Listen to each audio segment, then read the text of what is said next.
No, no, Mac. No se van a mover. Ya.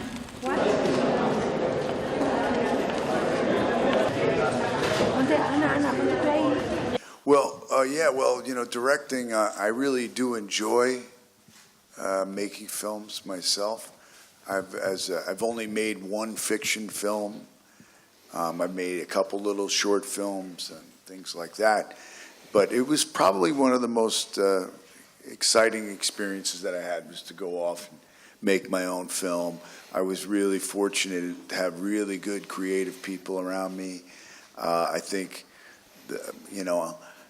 my experience, I think, really, that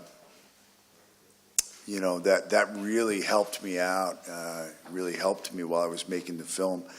And, I really was fortunate. I worked with some really great filmmakers. I also worked with some filmmakers that weren't so good.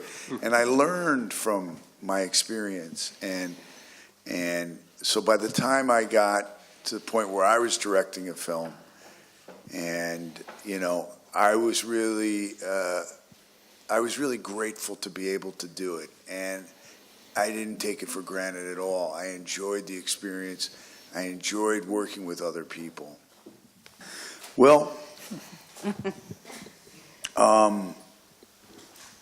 when you make a film, right, I think film making, this business, filmmaking is a director's medium.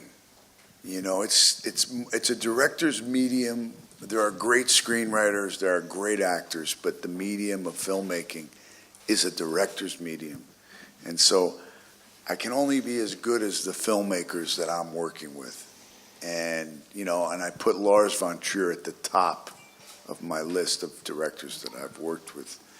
And I had a great experience. And, it was a difficult film because it's a very dark film, and tonally it's very dark. The whole world, it's exploring evil. And it's, I'm playing a guy you can't get more evil than the character that I played in that film. And yet, when we were making the film, it wasn't dark at all.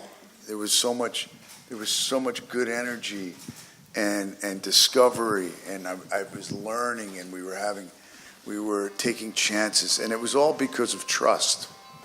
Well, I'm an actor. Sometimes I'm a director. Sometimes I'm a filmmaker, and I look for good characters. I look for good stories. I look to collaborate with good people. And the medium and the industry that supports that is changing all the time. So when I made my first film in 1978, I was a 14-year-old kid, they didn't have it. There was no such thing as independent movies, They didn't really have it. It wasn't like a genre or something. It was just, I think they called them in those days, I think they called them B movies or something, independent movies. It was just different. It was a different time. So, but I think, look, independent films, obviously, I think it's the spirit of, in the way that the film is made. If that's what an independent film is, that it's made with independence, where the director has autonomy and freedom to make his movie, yeah, I'm all for it.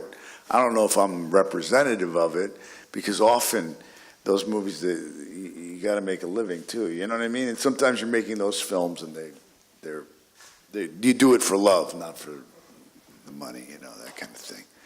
It's like Lars said to me when we finished the house that Jack built. I said, this was a great experience. I really love working with you. And he said, yeah, wait till you see your paycheck.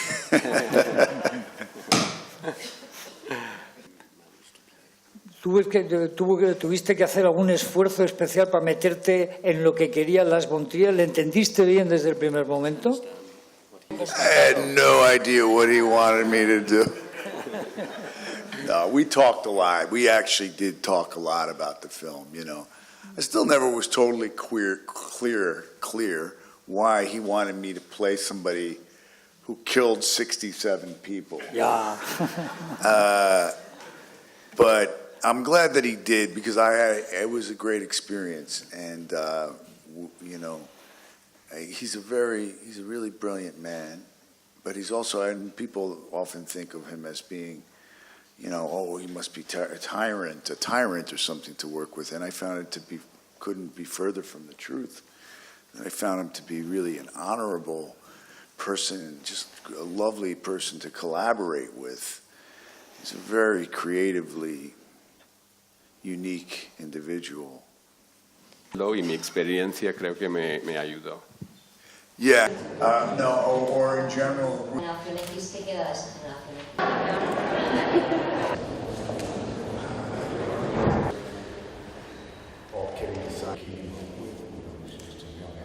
I read that. You read, yeah.